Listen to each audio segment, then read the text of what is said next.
अस्सलाम वालेकुम एवरीवन, कैसे हैं आप सब। आई होप आप लोग सब बहुत अच्छे होंगे, मज़े में होंगे। तो ये जो स्टोरी है वो असहाब काफ की है, और ये अगर आप लोगों को नहीं पता है तो ज़रूर देखना। बहुत अच्छी स्टोरी है, कुरान शरीफ में इसका ज़िक्र किया गया है। और तो और आपको इस स्टोरी से समझ में आ जाएगा कि अल्लाह जब मिरेकल करते हैं तो किस तरीके से करते हैं।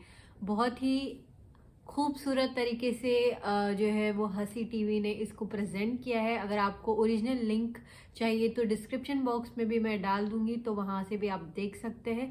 स्टार्ट करते हैं वीडियो को। इससे पहले अगर आप लोगों ने चैनल को सब्सक्राइब नहीं किया है तो जल्दी से सब्सक्राइब कर लीजिए, बेल आइकन को प्रेस करें ताकि आपको नोटिफिकेशन जो है वो मिलते रहे।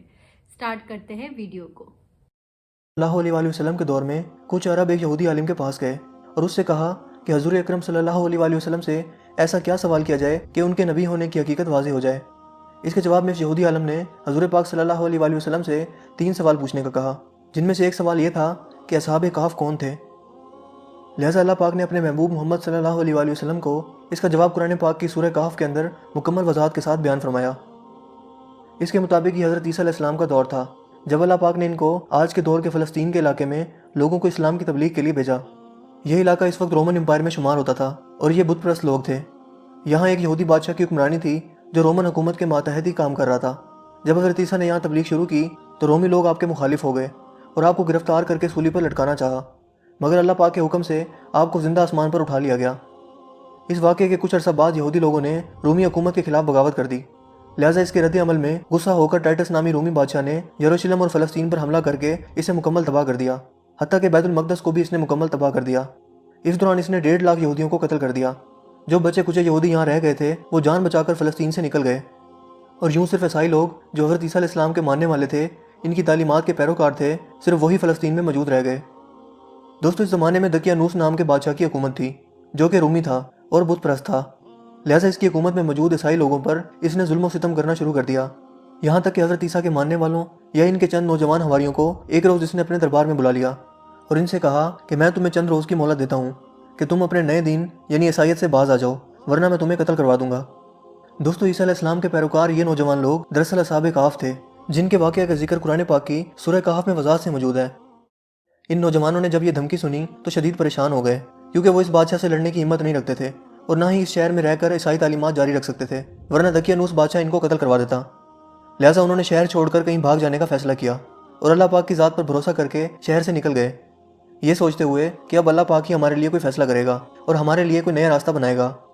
यहाँ तक कि वो एक पहाड़ के गार में जाकर छुप गए और वहीं उसी गार में ही सो गए।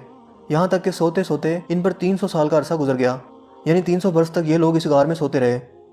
दकियानूस ने जब इन लोगों को तलाश करवाया तो इसे मालूम हुआ कि ये लोग इस गार के अंदर मौजूद हैं, तो वो बेहद गैज़ और गज़ब का शिकार हुआ।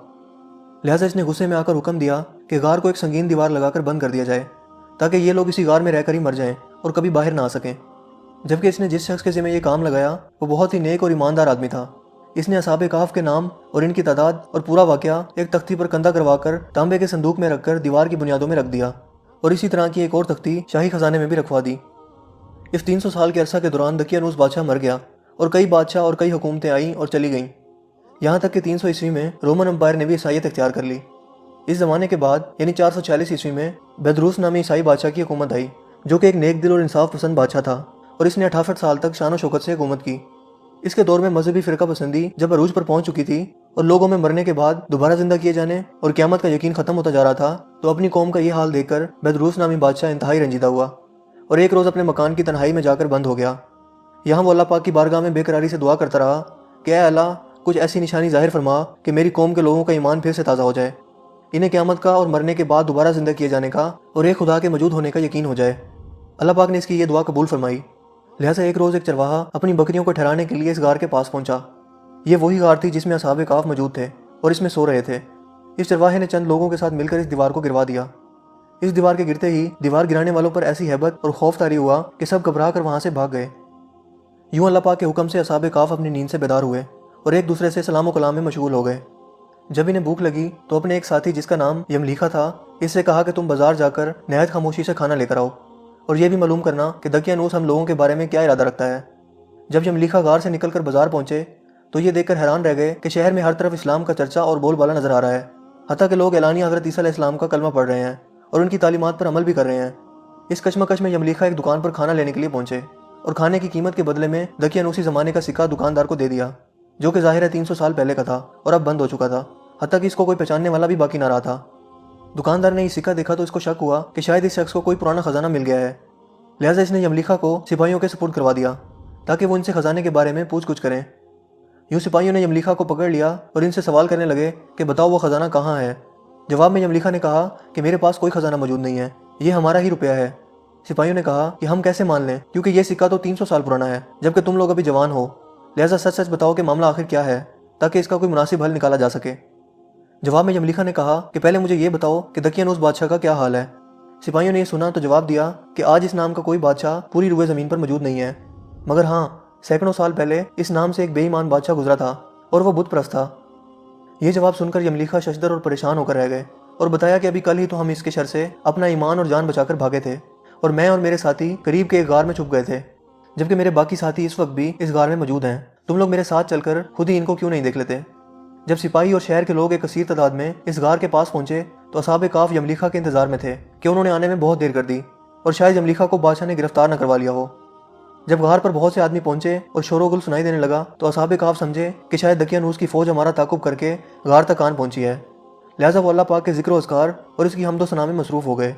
سپاہیوں نے غار پر پہنچ کر وہ تانبے کا صندوق برآمد کر لیا اور اس کے اندر سے تختی کو نکال کر پڑھا تو وہاں اصحاب کاف کے نام اور یہ لکھا ہوا تھا کہ یہ مومنوں کی جماعت ہے اور اپنے دین کی حفاظت کے لیے دقیانوس بادشاہ کے خوف سے اس غار میں پناہ گزین ہوئی ہے، اور دقیانوس نے غصے میں آ کر اس غار کے منہ کو بند کروا دیا ہے، لہٰذا جب کبھی بھی یہ غار کھلے تو لوگ اصحاب کاف کا حال یہاں سے معلوم کر سکیں۔ سپاہی یہ دیکھ کر حیران و پریشان رہ گئے اور جب کچھ سمجھ نہ آیا تو اپنے بادشاہ بدروس کو اصحاب کاف کی اطلاع دی۔ بدروس بادشاہ نے جب یہ خبر سنی تو فوراً اپنے عمرہ اور عمائدین شہر کے ساتھ اس غار پر پہنچ گیا۔ اصحاب کاف نے غار سے نکل کر بادشاہ سے تمام واقعہ بیان کیا۔ بدروس نے سجدہ گزار ہو کر اللہ پاک کا شکر ادا کیا کہ اے اللہ میری دعا قبول ہوئی اور آپ نے ایسی نشانی ظاہر فرما دی کہ انسان موت کے بعد زندہ ہونے کا یقین ضرور کرے گا۔ اس کے بعد اصحاب کاف نے بدروس بادشاہ کو دعا دی کہ اللہ تمہاری بادشاہی میں برکت عطا کرے، اور سلام کرنے کے بعد دوبارہ اسی غار میں واپس چلے گئے اور دوبارہ وہیں جا کر سو گئے جہاں سے بیدار ہوئے تھے، لہٰذا اسی نیند کی حالت میں اللہ پاک نے ان اصحاب کہف کو موت دے دی۔ بادشاہ بدروس نے سال کی لکڑی کا صندوق بنوا کر اصحاب کہف کی لاشوں کو اس میں رکھوا دیا۔ بدروس بادشاہ نے غار کے منہ پر ایک مسجد بھی بنوا دی اور سالانہ ایک دن مقرر کر دیا جب لوگ اصحاب کہف کی قبروں کی زیارت کے لیے آیا کرتے تھے۔ دوستو، اصحاب کہف کی تعداد کے بارے میں علماء کرام کی بہت سی رائے پائی جاتی ہیں۔ حضرت عبداللہ بن عباس فرماتے ہیں کہ اصحاب کہف کی تعداد 7 ہے، جبکہ 8واں ان کا کتا تھا، جبکہ ان کے ناموں میں بھی کافی اختلاف موجود ہے۔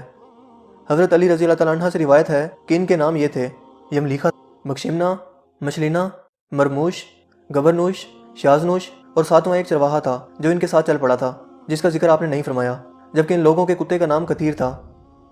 دوستوں، یہاں سوچنے کی بات یہ ہے کہ آخر ایسا کیسے ممکن ہوا؟ اصحاب کہف پر وقت اثر انداز کیوں نہیں ہوا اور نہ ہی ان کے جسمانی خد و خال میں کوئی تبدیلی واقع ہوئی جبکہ ان کے آس پاس 300 سال کا وقت گزر گیا؟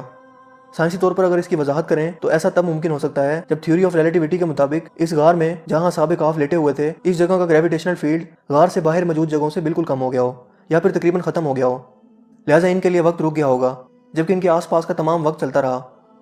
بظاہر ایک ہی فریم آف ریفرنس کے ہوتے ہوئے ایسا ناممکن نظر آتا ہے، مگر تمام جہانوں کے پالنے والے رب کے لیے جس کے ہاتھ میں دنیا و کائنات کا نظام موجود ہے کچھ بھی ناممکن نہیں ہے۔ یہ تو محض انسانی سوچ کی حدود ہیں، جبکہ اللہ پاک کے لیے سب کچھ کن فیکون کی دوری پر موجود ہے۔ تو دیکھا آپ لوگوں نے، ایسے سننے میں اور دیکھنے میں تو ایسا لگتا ہے کہ ایک سٹوری، ایک کوئی فیری ٹیل ٹائپ لگ رہی ہے، لیکن نہیں، یہ سچ ہے اور اس چیز کا قرآن شریف میں بھی ذکر کیا گیا ہے۔ سبحان اللہ، کتنی مطلب کہ کتنی امپورٹنٹ چیز ہے یہ کہ اللہ چاہے تو کیا نہیں کر سکتا ان لوگوں کے لیے، مطلب کہ وقت کو 300 سال تک رکانا کسی کے ہاتھ میں نہیں سوائے اللہ کے۔ بہت بڑی بات ہے یہ، اور سوچ کے دیکھیے کہ ایک کوئی انسان بس سویا ہوا ہے، 300 سال وہ سویا ہے اور پھر وہ جاگ جاتا ہے، کتنی بڑی بات ہے یہ۔ خیر، اللہ چاہے تو کیا نہیں کر سکتا ہے، اللہ چاہے تو پل بھر میں ایسے چٹکی بجا کے پوری دنیا بدل سکتی ہے، جو وہ چاہے وہ ہو سکتا ہے۔